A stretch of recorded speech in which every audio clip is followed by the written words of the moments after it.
Shalom.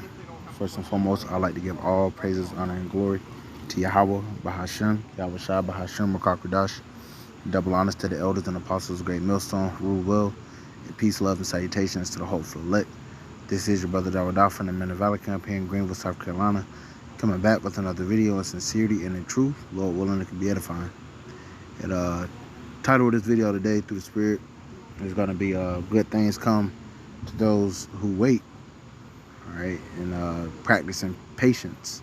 I guess I'll put that in parentheses and whatnot, but I'm going to bring out scriptures dealing with patience, how it's emphasized a lot within the New Testament, all right, and how we can apply that to our walk in this faith, man. You have to practice patience. We're enduring. Yeah, we see the hell. As scripture say, with much wisdom comes much grief. Actually, let me see if I can find it real quick.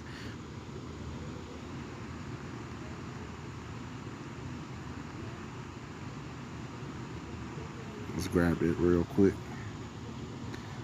Ecclesiastes chapter 1 and verse 18. It says, for in much wisdom is, actually, let's see. I'm going to start at verse 17. It says, and I gave my heart to know wisdom and to know madness and folly. I perceive that this also is vexation of spirit. For in much wisdom is much grief, and he that increaseth knowledge increaseth sorrow. So us that awaken to this truth, the Lord quicken our spirits to know who we are, to know who our enemy is, to know what's coming, to know what we'll have to go through to obtain that. It'll come with a lot of grief. It's something that you really don't want to experience, but it's necessary when it comes to growing in this truth. So a big factor that comes into that is practicing patience, and knowing that, like I'm titling this video, good things come to those who wait. Us that have been called to this ministry, have a very good chance, Lord willing, we endure to the end, because that's what it's all about. All right, it's all about enduring until the end, being partakers of that inheritance. When Yahweh Shai comes and reclaims the earth, all right, inherits the entire universe, all right, under the Most High Yahweh, with him joint heirs and joint heirs, all right, the elect, all right, of Israel, and then all of Israel, we're a royal people, but there's going to be, levels to it. There's going to be ranking, so to speak. We want to be a part of that elect, all right, because not only are we going to be worthy to escape these the judgment that Yahweh Shai is going to bring, but we're also going to be partakers in the kingdom and sovereignty, and that's something that, as a man, is something you should desire. And as an Israelite man, you should have a kingdom mindset. You should have the mindset of being a king and a ruler and a sovereign. But before that, just like now, hey, we know that the Israelite man is on the bottom right now. We're disregarded. We're disrespected among the nations. We're disrespected by our women. So we have to practice patience, knowing that the end goal is that the Lord is going to make the Israelite man more precious than fine gold. To know that, we're going to get our respect back. But right now, it's like, damn, we know how things should be, and we're vexed at the fact that it isn't where it is. But see, you can't hasten above the Most High. The Lord is doing things in His time. Hey, the perfect example of practicing patience is look at our teachers, the elders and apostles of GMS, men on down that have been laboring for decades in this thing, as an example to us younger brothers of what it means to practice patience, right? And that brings me back to was it 2nd Ezra 7? Let's get into this. This is 2nd Ezra chapter 7, and I'll start at the top. It says, and when I had made an end of speaking these words, there was sent unto me the angel which had been sent unto me the nights afore. And he said unto me, up, Esdras, and hear the words that I am come to tell you. I said, speak on, my power. Then said he unto me, the sea is set in a wide place, that it might be deep and great. But put the case, the entrance were narrow and like a river, who then could go into the sea to look upon it and to rule it. If he went not through the narrow, how could he enter into the bride? And this is, basically metaphoric talk for the hardships we'll have to face inheriting the kingdom. You know, you can also look at it as the story of Israel. All right, as I get into this next part, here it is. You know, hey, the Lord was going to give everything to His people anyway, but we were taught a lesson. We were taught right now is the example of what happens when, first of all, we disobey the Heavenly Father and His Son. You know, we do what according to our own will. All right, and what happens when these nations rule over us? And we we hate this shit. If you're in the right spirit, you hate this shit. You know, so it was a lesson, but it was the narrow that we had to enter into in order to receive that inheritance, as it's going to continue to go on. Verse 7, it says, verse 6, there's also another thing. A city is builded and set upon a broad field, and is full of all good things. The entrance thereof is narrow, and that city that's built, is ultimately the kingdom. All right, it's full of all good things. It says the entrance thereof is narrow and set in a dangerous place to fall, right? Because, hey, coming into this truth, once again, with much wisdom comes much grief. All right, and some people, like, hey, it also speaks about, you know, eating this roll, you know, and being in your mouth sweet as honey, and then it makes your belly bitter. All right, because, yeah, on one end, we know that we're kings and, you know, the earth belongs to us. You know, like Edges will ask these questions. You know, if the earth was created for our sakes, why don't, you know, we then have an inheritance, you know, in this world? All right, but, you know, these are the questions that the men of the Lord asks, and that's where that bitterness comes in, because we're still in captivity. We don't know necessarily how long we're still going to be in captivity, but we know that the Lord is about to bring hell upon this place. He is going to deliver us. All right, we believe that wholeheartedly. You know, but it's that anxious mindset of when, you know, we're hastening to get out of here. Hey, just like the disciples, you know, when they was talking to Yahweh Shah, after he was already crucified, he was risen again. He said, will thou at this time restore the kingdom to Israel? All right, it's all about, you know, obtaining that kingdom. All right, but we had to wait. All right, and even Yahweh Shah told them, he said, you have to follow me in the regeneration. So they had to die and come back and die and come back, and ultimately, all right, we don't know who's who, but they're back in their lots today, preaching the word. All right, hastening to the coming of the day of Yahweh Bashim Yahweh Shah to be delivered from this hellhole, man. All right, so same thing with us. It's that narrow, you know, and it's set in a dangerous place to fall because, you know, guys will come in this thing and once again, they won't count the cost. You know, they can't stand potentially losing their family or losing friends or losing status in this world. All right, and it'll be grievous under them. You know, it's in a dangerous place to fall off. All right, because if you fall out, hey, you can't. Hey, it's hard to get back in, man. The Lord said, "No man that putteth his hand to the plow looking back is fit for the kingdom." All right, so when you step into this battlefield, you step into this being a soldier for Yahweh Shah. All right, this is a lifelong battle, man. All right, this is worse than worse than the mob. You know, in the mob, you only get out two ways, man. You die.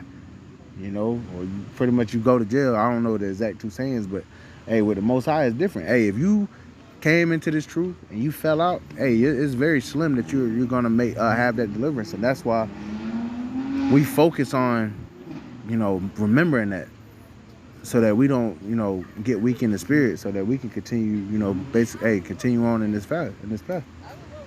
But you know, going back in verse 7, it says the entrance thereof is narrow and set in a dangerous place to fall, like as if there were fire on the right hand and on the left a deep water, you know, and only one path between them both, even between the fire and the water, so small that there could but one man go there at once. Verse 9, if this city now were given unto a man for an inheritance, if he never shall pass through the danger set before it, how shall he receive this inheritance? And that's the point. You know, if we didn't go through, you know, the hell, we didn't know what it was like to be wicked, you know, and be ruled over in wickedness, how would we appreciate righteousness? See, we're gonna appreciate the kingdom so much more because we know what it was like when, all right, the Lord's laws weren't being pushed throughout the world. We see all the madness and folly that goes on now, and it vexes us. Which is going back to, once again, my next point, which is going to be to learning to practice patience. But verse 9 again, if this city now were given unto a man for an inheritance, if he never shall pass the danger set before it, how shall he receive this inheritance? And I said, it is so, Lord. Then said he unto me, even so also is Israel's portion. That's the point. So I'm actually going to jump over here in the blue letter, and I get this word patience, right? Which I got it over here. And I do have this definition, but I'm going to bring it out right here. So it's in a bunch of different scriptures, the word patience. All right. They're basically all saying the same word. And shoot, you know, honestly, let's read a couple of these and then we'll get the definitions.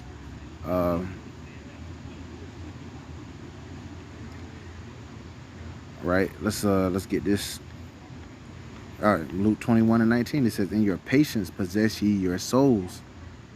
All right, Romans 5:3, it says, not only so, but we glory in tribulation also, knowing the tribulation worketh patience.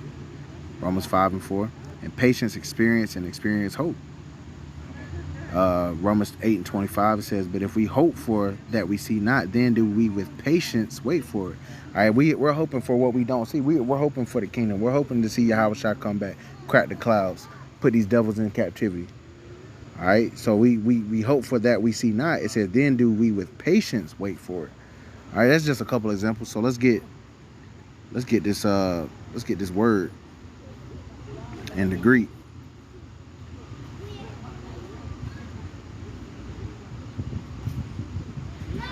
Strong's G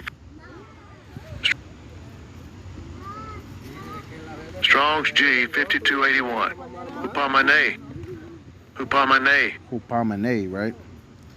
And it means cheerful or hopeful, right? Hope, endurance, constancy, enduring, patience, continuance. You know, continuing forward, pushing forward. So the definition I looked up on Google, right, it has a couple of them. Let's see, it says, the first definition, the capacity to accept or tolerate delay, trouble, or suffering without getting angry or upset. So, you know, now the scriptures do say, be angry and sin not. But see, we're not getting pissed off at the Lord. Oh, the Lord, you said, you know, basically being in that spirit that Jonah was in, man. You know, and Jonah didn't want to go prophesy and whatnot. You know, Jonah was in that spirit, so to speak. All right, but ultimately, Jonah did the will of the Lord, right? The same thing with us. We know America's going to be destroyed, you know, and, you know, we see Esau doing shit to try to prolong his kingdom. You know, yeah, we want this place to fall today, but we're on the Most High's time, man. I did a video on that. We're on the Lord's time. So you can't get angry or upset at the Lord. You just got to continue to do what he requires of you. Build up your spiritual bank account. Build up your faith so that when all hell does break loose, you're not faint-hearted, man. It says the second definition. It says any various forms of never mind, that's something else. Similar words. You got forbearance, tolerance, restraint, self-restraint, resignation, stoicism. Let's get this word stoicism. The endurance of pain or hardship without the display of feelings and without complaint. So hey, take that shit like a man. You know, we going through hell right now. Take it like a man. All right, endure hardness as a good soldier of Yahushua, right? It says fortitude. These are all wonderful words. Courage in pain or adversity. Composure, the state of feeling or being calm and in control of oneself, knowing that the Lord got us, man. You got endurance, sufferance. It says absence of objection rather than genuine approval, toleration. Yep. Serenity, equilibrium, equanimity, tranquility, and they got these long words on here. Let's see.